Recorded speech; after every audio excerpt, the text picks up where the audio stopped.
சுவிசேஷம் எப்படி ஒரு அழகான காட்ஸ் ஸ்பெஷல் பீப்புள். ரொம்ப விலைக்கரையும் செலுத்தி ஆண்டவர் நம்மை எடுத்துக்கொண்டார். அவருக்கு பரிசுத்தம், அவருடைய பிரியம், அவருடைய பராமரிப்பு, அவருடைய பாதுகாப்பு, அவருடைய போஷிப்பு, இது எல்லாம் ஒரே இடத்துல தான் வருது. இந்த இதில் இதெல்லாம் சொந்த முயற்சினால நாம தேடிக்கொண்டதல்ல, கிறிஸ்துவின் சுவிசேஷம் தந்த கிருபை, அவருடைய இரக்கம், அவருடைய அன்பு, அவருடைய அழைப்பு, இதெல்லாம் எனக்கு எப்படி கிடைச்சிச்சு?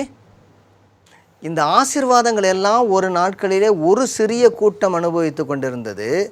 அதை நான் ஊழியக்காரர்களாக வைத்தேன்.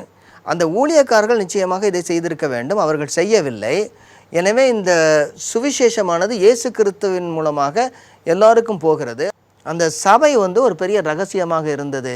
அவரால் பிரித்தெடுக்கப்பட்ட மக்களாகிய நீங்களும் நானும் எல்லா ஜாதி, ஜனம், மொழி, கலர் எல்லாவற்றையும் தாண்டி நாம் கிறிஸ்துவின் சந்ததி என்கிற சேரக்கூடிய ஒரு காட்சி இருக்குது. எப்போ நடந்தது அது பழைய ஏற்பாட்டில் கிடையாதுங்கிறார். நமக்கு நியாயமாய் கிடைக்க வேண்டிய தண்டனையை கொடுக்காமல் இருக்கிறார் ஆண்டவர், அது அவருடைய இரக்கம். இது அந்த பரிசுத்த அலங்காரங்கிறது உள்ளான அலங்காரம், வெளியான அலங்காரத்தை வச்சு நம்ம எடை போடுறதில்ல. ஆவிக்குரிய ஆராதனை சும்மா எல்லாரும் நிறையா அடித்தா தான் வருவாங்க அப்படிங்கிறதெல்லாம் இல்லை.